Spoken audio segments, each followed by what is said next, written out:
Shalom Bapak Ibu semua, apa kabar? Semua baik ya?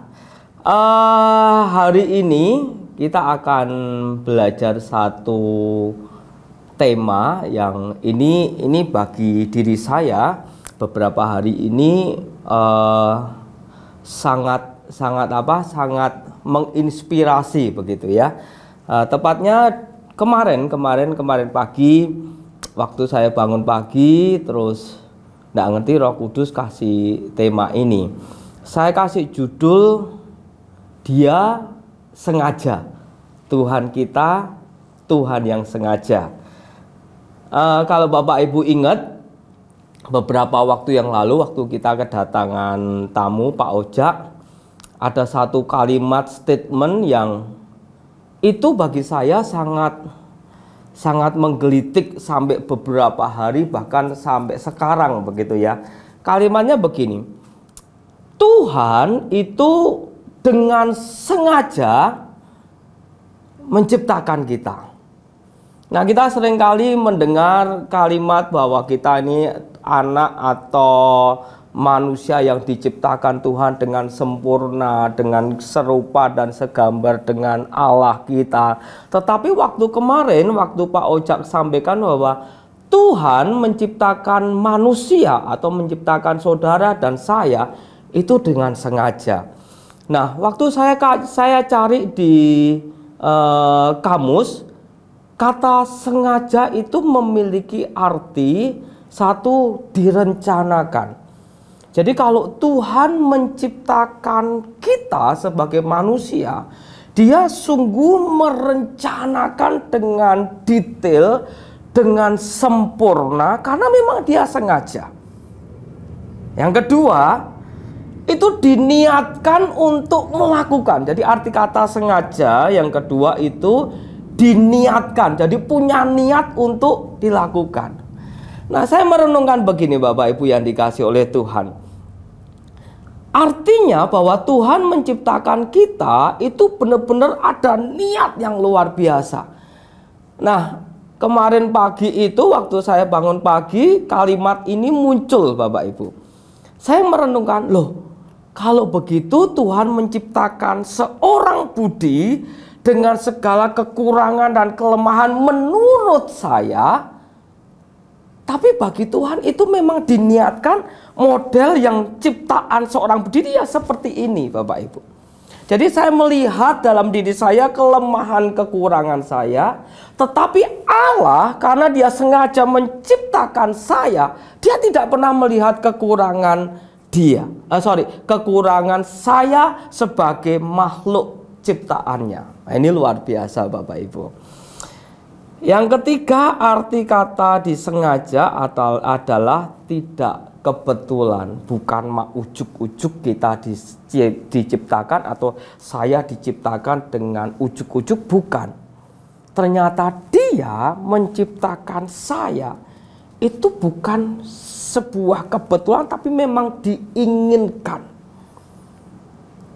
Yang seringkali yang saya tadi katakan bahwa kenapa ya kalau saya melihat diri saya itu dengan segala kekurangannya, tetapi ternyata Tuhan melihat diri saya itu demikian sempurna karena memang Dia menciptakan saya dengan sempurna. Dia sengaja menciptakan kita, menciptakan saudara dan menciptakan saya dengan sengaja. Sehingga karena penciptaan kita ini disengaja, saya sangat yakin dan percaya Dia punya maksud dan tujuan yang mulia. Bahkan kalau saya boleh katakan, Dia sengaja menciptakan kita untuk maksud yang spektakuler. Kira-kira begitu. Artinya ada tujuan yang jelas, ada maksud yang jelas. Kenapa Dia menciptakan kita? Oleh sebab itu, kita harus sadar akan hal ini supaya kita menjadi makin yakin bahwa kita ini diciptakan karena ada tujuan dan maksud yang Tuhan mau. Satu kalimat yang saya tulis, yang saya yakin Bapak Ibu juga sepakat, bahwa kita sebagai ciptaannya, karena kita diciptakan dengan sengaja, kita harus bertanggung jawab untuk menggenapi maksud dan ciptaan apa yang Tuhan ciptakan dalam diri kita. Jadi kita ini mesti harus bertanggung jawab terhadap ciptaan Tuhan, yaitu diri kita sendiri. Lalu bagaimana caranya? Nah, ini menarik, saudara. Saya meyakini begini. Kalau Allah sudah punya maksud, sudah punya tujuan, sudah punya rencana atas diri kita, dan kita harus bertanggung jawab agar maksud dan tujuan Tuhan ini tercapai untuk diri kita, Dia pasti memberikan caranya, Dia pasti memberikan solusinya. Bapak Ibu pasti ingat bahwa Allah mengutus Roh Kudus bagi kita. Dia kirimkan Roh Kudus kepada saudara dan saya untuk menuntun kita agar kita menggenapi apa yang dirancangkan, yang direncanakan Tuhan dengan sengaja atas ciptaannya, atas saya, atas Bapak Ibu semua. Nah, kita akan buka Yohanes pasal yang ke-14 ayat yang ke-16. Ini menarik, nanti kita juga akan baca ayat yang ke-17. Alkitab berkata demikian, Bapak Ibu yang dikasihi Tuhan. Aku akan minta kepada Bapa, ini ya dikatakan Yesus, dan Ia akan memberikan kepadamu seorang penolong yang lain, supaya Ia menyertai kamu selama-lamanya. Jadi ternyata apa yang sudah direncanakan Tuhan supaya kita menggenapi rencana itu, Tuhan memberikan cara, memberikan solusinya agar kita bisa menggenapinya, Bapak Ibu yang dikasihi oleh Tuhan. Bapa kita mengutus Roh Kudus untuk menuntun kita sampai kepada penggenapan rencana Allah dalam hidup kita. Saya cari arti daripada kata menuntun. Saya catat hanya 5. Nanti Bapak Ibu cari, itu lebih banyak lagi. Banyak Bapak Ibu. Yang pertama, menuntun itu membimbing. Ya, membimbing itu arti kata menuntun itu sama dengan membimbing. Jadi Roh Kudus itu menuntun kita, Roh Kudus membimbing kita agar kita berjalan sesuai dengan maksud dan tujuan Allah atas hidup kita yang spektakuler itu terjadi. Dia membimbing kita. Terus kemudian yang kedua, dia menggandeng kita. Arti kata menuntun yang kedua adalah menggandeng. Tentu Bapak Ibu kalau punya anak atau Bapak Ibu ada istri, waktu nyebrang kita mesti menggandeng. Nah, seperti itulah Roh Kudus sebenarnya. Dia menuntun, membimbing, dan menggandeng kita. Saat nyebrang jalan, saya waktu nyebrangin anak dan istri saya, mesti saya pegang dua-duanya begitu, memastikan jalannya sepi baru menyebrang. Nah, Roh Kudus itu yang akan membimbing, menggandeng kita supaya kita sampai kepada tujuan atau maksud Tuhan atas penciptaannya, yaitu diri kita yang spektakuler. Menarik Bapak Ibu. Yang selanjutnya arti dari menuntun adalah mengarahkan. Bapak Ibu kalau ingat pertama kali Bapak Ibu belajar nyetir, waktu saya belajar nyetir, di sebelahnya adalah orang yang ngajarin, begitu ya. Nah, orang tersebut pasti dia akan ngomong belok kiri, op, kanan, gitu ya. Nah, dia yang mengarahkan kita.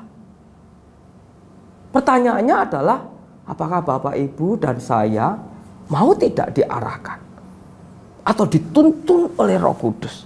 Saat kita mulai meleng, kita hidup sakarepe dhewe. Nah, Roh Kudus ini akan mengarahkan kita. Nggak boleh. Kamu nggak boleh lakukan itu. Nah, itu fungsi daripada Roh Kudus. Ini menarik, saudara. Yang selanjutnya, dia bukan hanya membimbing, bukan hanya menggandeng, bukan hanya mengarahkan, tapi Roh Kudus itu menunjukkan kepada kita mana hal-hal yang boleh kita lakukan dan wajib kita lakukan, mana yang tidak boleh kita lakukan dan tidak boleh kita kerjakan itu. Menunjukkan.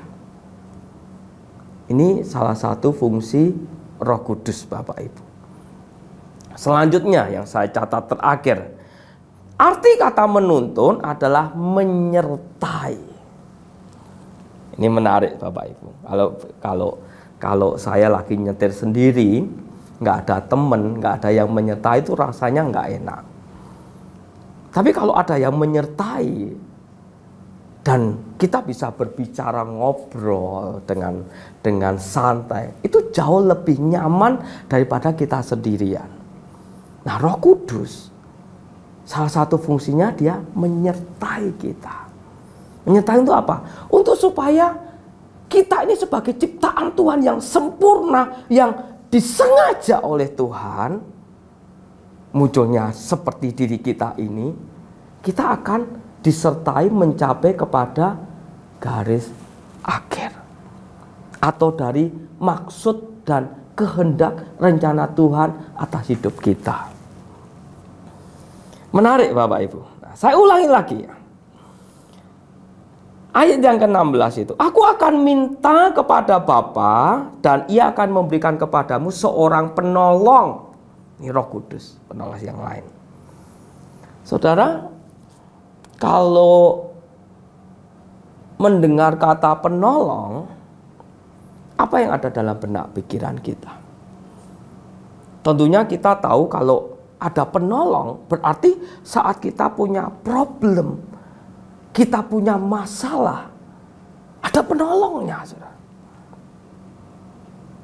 Jadi mestinya tidak ada alasan bagi kita untuk takut saat kita menghadapi masalah atau apapun juga, karena Alkitab berkata, ia akan memberikan kepadamu seorang penolong yang lain, supaya ia, penolong itu, menyertai kamu selama-lamanya. Jadi Roh Kudus yang Tuhan kirim kepada kita, dia yang akan menolong kita, menyertai kita, memastikan kita berjalan di track yang Tuhan mau, proses yang Tuhan mau, sehingga kita harus berproses, kita harus berprogres sampai kepada maksud dan tujuan yang Tuhan mau atas hidup saudara dan juga saya. Ini yang dimaksud oleh ayat yang ke-16. Ayat yang ke-17, demikian firman Tuhan. Yaitu roh kebenaran. Dunia tidak dapat menerima dia, sebab dunia tidak melihat dia dan tidak mengenal dia. Dunia tidak mengenal Roh Kudus ini. Tetapi kamu, kita berkata, mengenal dia, sebab ia menyertai kamu dan akan diam di dalam kamu. Jadi Roh Kudus ini bukan hanya menuntun kita, menyertai kita, bukan hanya itu, bahkan dia, kita berkata, akan diam di dalam kamu. Di dalam hidup saya, di dalam hidup Bapak Ibu semua. Kalau kita mendengar seperti ini, mestinya kita sepakat betapa bangganya kita kepada dia. Dia menciptakan kita dengan sengaja, bukan hanya terus kita dilepas gitu, tidak. Dia menyediakan penolong supaya hasil ciptaannya itu yang sempurna menurut Tuhan. Yang dia punya rencana, punya maksud, punya tujuan yang spektakuler kalau saya boleh sampaikan. Dia mengirimkan penolong sampai kita kepada ke sana. How? Roh Kudus selalu mengingatkan kita untuk mengerjakan hal-hal yang mensupport penggenapan maksud dan tujuan penciptaan kita. Oleh sebab itu kita tidak perlu khawatir Bapak Ibu. Yakinlah dan percayalah sekali lagi bahwa Dia sengaja menciptakan saudara, juga menciptakan saya dengan kesengajaan karena ada maksud, ada tujuan yang sudah direncanakan dengan matang. Jadi kita tidak punya alasan lagi untuk kecewa dengan diri kita, kecewa dengan lingkungan, kecewa dengan keluarga kita. Kenapa saya lahir di keluarga yang seperti ini? Tidak. Karena hari ini kita tahu, kita paham persis bahwa Dia sengaja menciptakan kita. Bahkan arahan-arahan Roh Kudus itu yang seringkali diberikan kepada kita secara detail, Bapak Ibu. Saya yakin dan percaya kita punya Roh Kudus yang sama. Dia setiap saat, setiap waktu akan mengingatkan kita. Dalam kehidupan kita sehari-hari, setiap saat, setiap waktu Dia pasti akan mengingatkan, kamu harus melakukan ini, kamu harus melakukan itu, kamu tidak boleh melakukan ini, dan lain-lain. Betapa membanggakannya Allah kita. Dia kirimkan Roh Kudus bagi kita sebagai penolong untuk mendampingi kita, untuk menyertai kita, untuk mengarahkan kita sampai kepada tujuan penciptaan Tuhan atas diri kita, Bapak Ibu. Saya berdoa hari ini kita semua menjadi sadar, kita semua menjadi tahu bahwa Dia punya rencana yang indah atas hidup Bapak Ibu Saudara dan juga hidup saya. Tuhan Yesus memberkati. Kita berdoa bersama-sama. Tuhan Yesus, kami mengucap syukur untuk firman-Mu, untuk renungan pagi hari ini, dan kami yakin Roh Kudus Engkau berbicara kepada setiap kami yang melihat dan mendengarkannya. Kami akan makin hari makin mengerti, makin paham bahwa Allah, bahwa Engkau Bapa kami, Tuhan kami, menciptakan kami dengan kesengajaan, dengan maksud, dengan tujuan, dengan direncanakan untuk sesuatu yang mulia. Dan bukan hanya itu saja, Engkau Tuhan mengutus Roh Kudus-Mu sebagai penolong bagi kami. Bahkan bukan hanya menolong, Dia menyertai kami, Dia diam di dalam kami untuk kami menggenapi semua rencana Allah dalam hidup kami. Terima kasih, kami bersyukur, segala hormat kemuliaan bagi Tuhan di dalam nama Yesus. Amin. Tuhan Yesus memberkati.